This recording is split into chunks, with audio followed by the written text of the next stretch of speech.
Okay, this is a brief look at Chromixium. Chromixium is a version of Ubuntu 14.04 which has been made to look a lot like Chrome OS and behave a lot like Chrome OS. However, there are some key differences. So I've got this running on VirtualBox on my PC, so the window that you're seeing here is the window that's presenting this particular virtual machine. Although I've also got it on a live USB stick and I can boot my PC to this OS as well. The reason I'm not using the live USB stick to record this video is because I found that screen capturing tools like Screencastify or Snagit or even Hangouts on Air don't currently work with Chromixium, so there are some limitations. So this is the login screen, and they put in the traditional sort of beach scene that you see on some Chrome OS devices, particularly the Samsung 303. You might recognize this one from. The login screen is not like Chrome OS. This is pure Ubuntu. So what you're seeing here is a local user account that I've got set up as myself, and I could add other local users, and these local users don't have anything to do with the Google account of any description. So you're not signing into this machine as a Google user, you're signing into it as a local user. Now what you could perhaps do is AD join, as Active Directory join these machines, so somebody could sign in with their AD credentials. I've been playing around with that on a school-based virtual machine to see whether I can get it to work. I haven't quite got that yet. It's absolutely possible. I think this particular build's missing some packages which I need to track down. Anyways, let's log in. Helps if you click into the actual screen. There we go.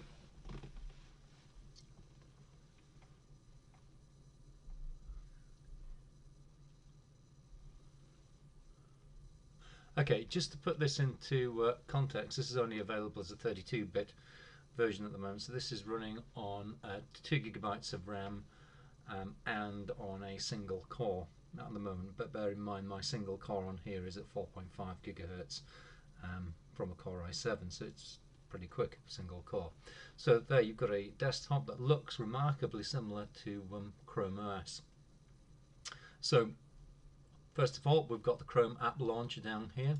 So if I click on that, you can see that Chrome apps launcher looks very similar to what you'd get on a Chromebook. In fact, it looks more like the one that you get on a PC because you've got the little shortcut symbols on here.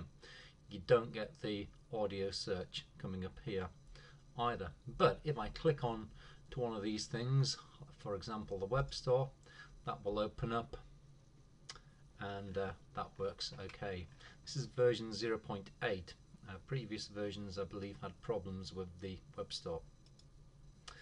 So we've got Drive, we've got YouTube pinned down here. What you can't do is pin Chrome apps onto the shelf. There isn't a shelf as such there. This is just a simulation of the shelf. I haven't found a way of doing it at the moment. So if you right click on this, my mouse is a little bit weird on here. If you go to create shortcut, just like you can on a PC, click on desktop and application menu, that doesn't appear to do anything. Certainly nothing appears on the desktop and nothing appears anywhere else as far as I can see.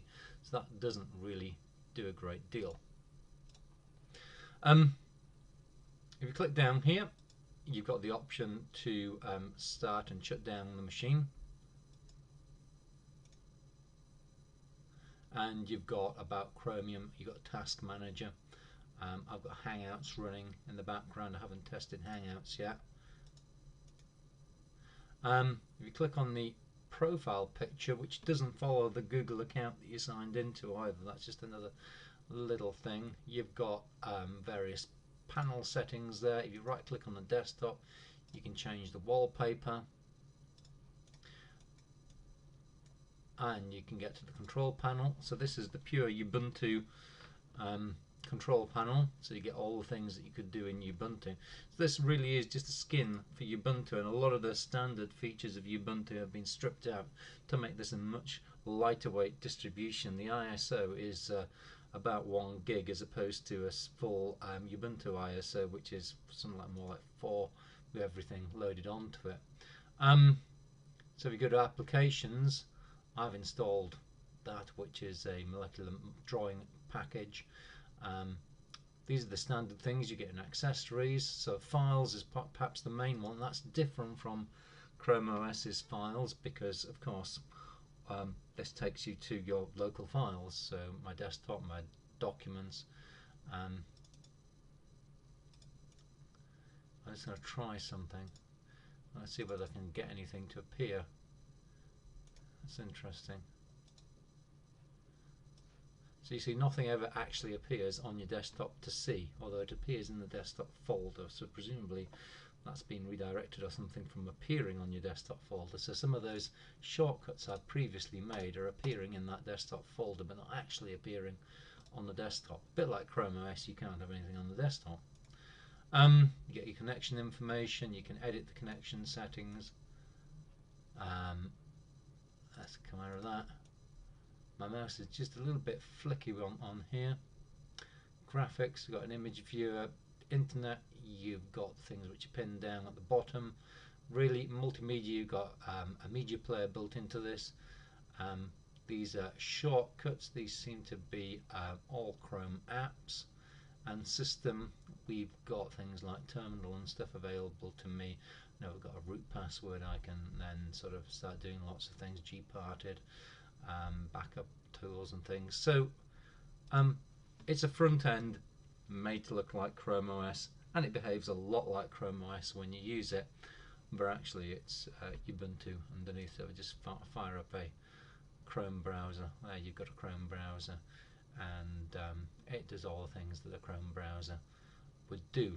As I said, the only thing that I've noticed is if you try something like Screencastify, it'll tell you that it's currently not yet supported because this is a custom build of Chromium, but it does come with Flash built in, which is kind of nice because Chromium doesn't default to having Flash built in. As you install it on Linux, you don't have to do that.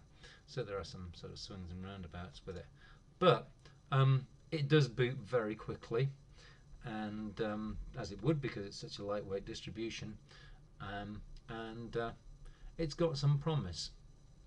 And certainly if you've got an old piece of hardware, maybe a laptop, you should be able to install this on it, create a local user for somebody, they sign in with their Google account, and it's not a lot different from using a Chromebook from an end user point of view. I would point out that things like Chrome OS management policies will not apply to this. They'll apply to the user settings within the browser will apply, but things like applying desktop backgrounds and Wi-Fi and all those sorts of things won't, of course. You'd have to do that another way. Let's see if I can shut this down. It seems to have a few twitchy issues with my mouse. There we go. Maybe I've clicked in just the right place. Okay, so we've got some options to power off, and or you can switch user, which is a useful thing, maybe. Okay, anyways, if you haven't tried Chromixium, give it a go. It's quite good fun.